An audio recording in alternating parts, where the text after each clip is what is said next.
is Brianna Woodson. This is the Humanities Engagement 3, Option 12, Commemorative Art. For this project, I decided to pick out 3 pieces of literature, specifically 3 pieces of literature that I thought were quite significant during their time in history and can still be significant today. First of all, we have O Captain by Walt Whitman. Now, this poem was written in commemoration of Abraham Lincoln, who was the president during the time of the Civil War. It opens up by symbolizing Abraham Lincoln's journey as a captain on a ship who had to weather a very dangerous storm, but now he has returned, and he has returned victorious. Unfortunately, as we see by the end of the first stanza, the captain is dead. He is bleeding and lifeless and not able to enjoy the success that he was able to bring in. The second stanza talks about the reaction of the crowd, the reaction of the people to hearing about his death. We are able to hear and visualize the ringing of bells, the bugles trilling.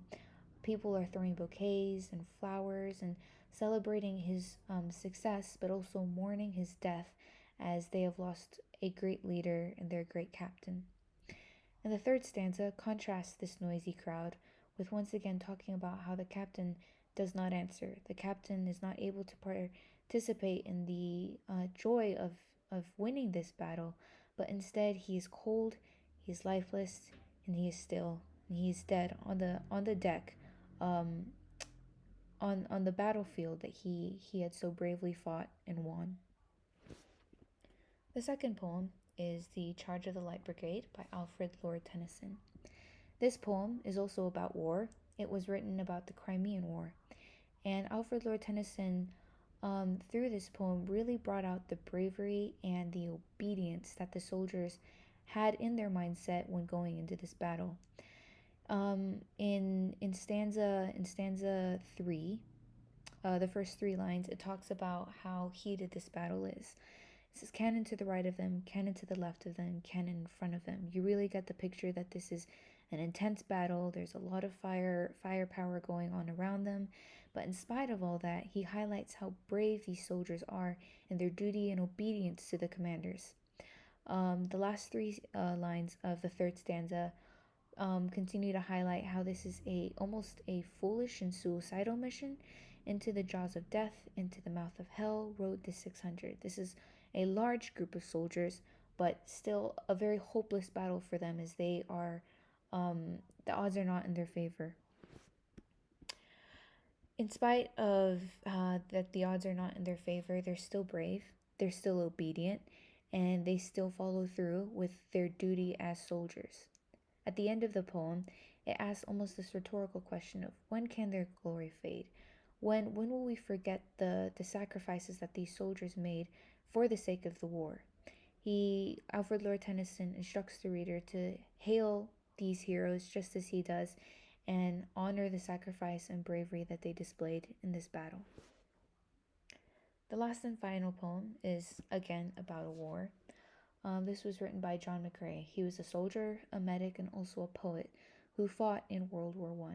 And this poem discusses his comrades who fought in the battles but were not able to make it. It's an interesting poem because it highlights how nature, in spite of the chaos and the battle that was taking place in this setting, nature still holds the balance and still continues on as normal. It talks about the poppies that are on the grass and they're growing between the crosses, and also brings attention to the larks that, in spite of the war, the battle that is going on beneath them, they still sing and still fly, going about their normal business. And it transitions into a second stanza where the dead who are speaking in this poem bring to the attention to the readers that just shortly before, they were living and breathing souls. They were enjoying the simple pleasures of nature around them, once again bringing it back to the nature where they lived and they felt dawn and they saw the sunset, and they loved, they were loved, they had families, they had loved ones back home. But now, because of their sacrifice and because of their bravery, they are dead. The theme in this piece of literature is that, as seen by the last stanza, The dead are asking the readers not to rest, not to let their sacrifice go in vain. And it says that they will not rest unless they know that their causes were not in vain, and they ask the readers to take up their arms and fight where they had failed. Otherwise, they will not sleep in Flanders fields.